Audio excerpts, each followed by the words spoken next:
What's up, everybody? Welcome back to another episode of the Ben Thomas Show. Thanks for coming back, guys. Happy Mother's Day to all of the mothers out there.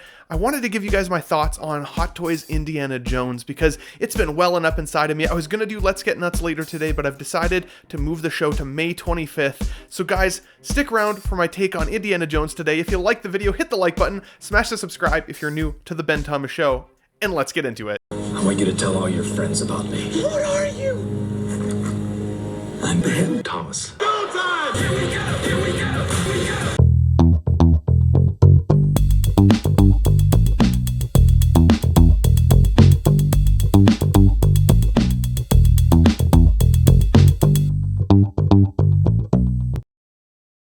Okay guys, welcome back. So I want to talk quickly about the film, then I gotta talk about this figure, and then what I think could be the future of Indiana Jones in 6 scale. So for me, Dial of Destiny, I think was pretty underrated. A lot of people didn't like Kingdom of the Crystal Skull with Shia LaBeouf, swinging through the trees like the monkeys. The CGI wasn't great, the story was mid, and seeing Indiana Jones in Kingdom of the Crystal Skull that old was off-putting for some fans of Harrison Ford, but really more Indiana Jones, right? We remember Indiana Jones as this robust dude who can take a punch and still get up and somehow kind of fumble his way through amazing adventures, and he's a badass through and through, and he's still a badass as Harrison Ford as an older man, but there was something that felt lost there, and Kingdom of the Crystal Skull just wasn't great. Dial of Destiny, though, was a much better storyline.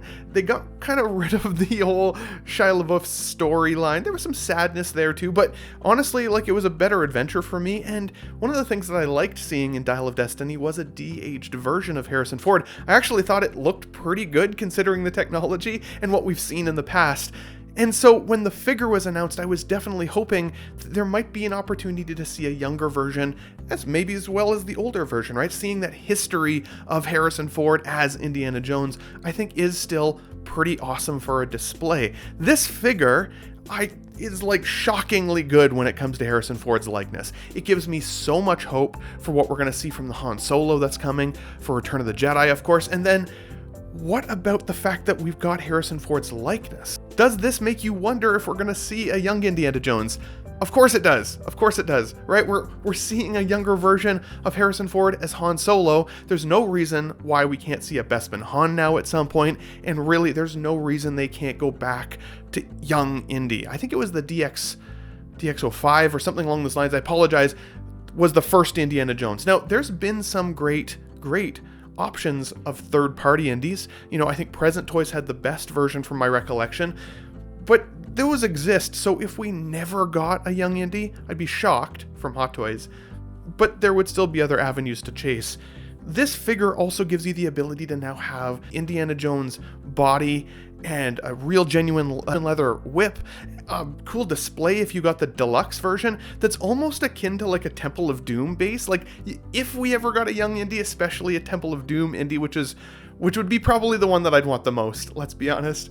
You could have him posed up there on that rock bridge from that scene with the bridge, that could be cool display. You could futz it in your brain a little bit. I guess there might be the plate, so you'd have to maybe futz that or put it in some grass or something, so you can make it cool. If they never give us a young Indiana Jones in the future, like I'm hoping for still, you could still, I guess, go through a customizer, maybe get a young Indy sculpt made. It's a possibility. You could kind of kit bash this into a younger version if you wanted, and then still have that kind of Hot Toys quality accessories and outfit and body and all the good stuff, right? But that would be an expensive kit bash, so I wouldn't necessarily recommend doing that unless there's really no hope for a younger version.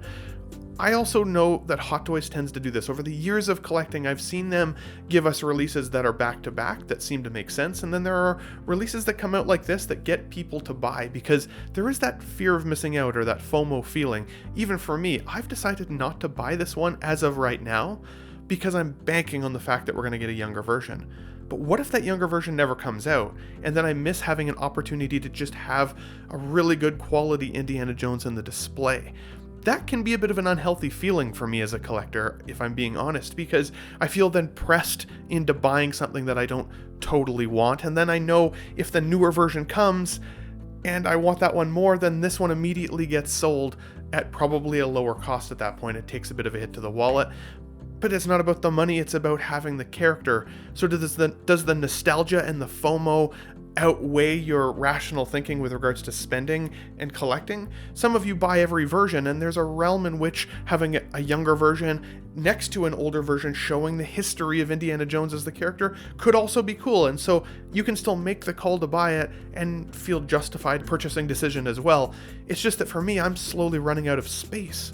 And space is the best commodity in a collection at the moment because there are so many great characters. And from Hot Toys history, they tend to kind of do this to us where they give us one version and then say, look at this one though, you wanted this one more, didn't you? Yeah, here you go. Deadpool is a great recent example of that, right? Like there's so many examples. So we gotta be smart when we're doing our purchasing, and I think you guys know that, but for me, I have to talk this out sometimes because this is that calculus that I go through as a collector. What if I miss this one? Will there ever be the other opportunity? Again, I said Temple of Doom would be my choice, but I'd go for a Last Crusade. Get a Sean Connery in there as well. Get the motorbike with the side bit. Like that would be a crazy display. Even Raiders, right? Raiders is the original. There's so many cool things that you could do. Now, one thing that I don't like about this Hot Toy is the head that comes with the hat. The hat, I don't love the way it looks, to be honest. It looks painted and it's fixed to the Harrison sculpt. You can't take it off. So one of the things that I thought would be cool is if with this older version, say for example they come out with a young Indy, or you do go through a customizer to get a young sculpt, if you still had that older Harrison Ford sculpt, you could turn him into a Thaddeus Ross next to your Red Hulk in your display. How cool would that be? But you can't, because you can't take the hat off. And I think that sucks. Like that's one piece that I don't love. Now, I've had characters before like Luke Skywalker Farm Boy, for example, where he had literally two different hair swap out pieces so that he could get the helmet on.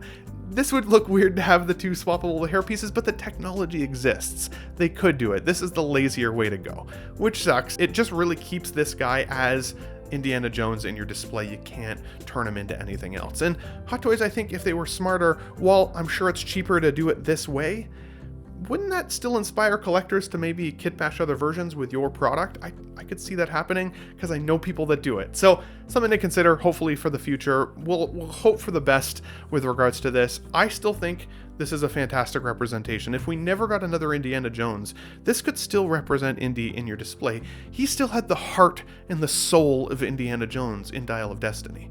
He didn't seem sad, old, grumpy Harrison Ford man. He legitimately comes to life when he plays this character. That still shows through the actor.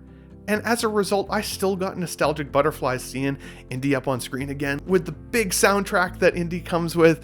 It gets you going. It gets you going. I'd give the movie a chance. If you haven't had a chance to see this film, especially if you're thinking about getting the figure, definitely rewatch the film or watch it to begin with. There's some great moments there. There's some janky CGI still and all of that. And seeing old man Harrison Ford kick ass as like an 86-year-old guy, it sometimes breaks some believable immersion. I'll be honest, like there's some guys he goes up against that he has no business defeating, but at the same time, even a younger Indiana Jones used to get away with fights like that all the time. That's one of the things that I love about him. He's just able to, like, again, fumble his way to heroism every time, and he does it here in this film. And I think it's exciting. If this is the only one we get, I'll still be happy about this figure. It's a beautiful figure. The price point was pretty great. Some of the genuine leather accessories that are coming with it I think are fantastic. And bank on it, I'm sure we're going to get a young Indiana Jones. Just don't be disappointed if that's the case. If you want this one, get this one. If you get both, have a reason to justify both in your collection, or move it on and help pay for the new one and enjoy it while you've got it, because that's the important part. Sometimes as collectors, we get it in our display, we put it on the shelf, and we go on to the next one. Sometimes we forget to enjoy the figures we have them as we have them. I recommend reposing, I recommend redisplaying it. It brings these collections back to life in your heart, especially the figures that have started to go a little dormant. The ones you kind of don't look at as much when you come in the room, because I've got a few of those myself, and I have a good time with it. But guys, I'm rambling today. Happy Mother's Day. If you liked the video today, hit the like button, smash the subscribe if you're new to the Ben Thomas Show, and we'll catch you guys on the next one. Thanks for watching, everybody. Again, happy Mother's Day. Wow, what a great audience. Be sure to subscribe to my channel if you haven't already, because subscribing makes you feel good. Where shall I go? What shall I do? Frankly, my dear, I don't give a damn. It's gone. It's all gone.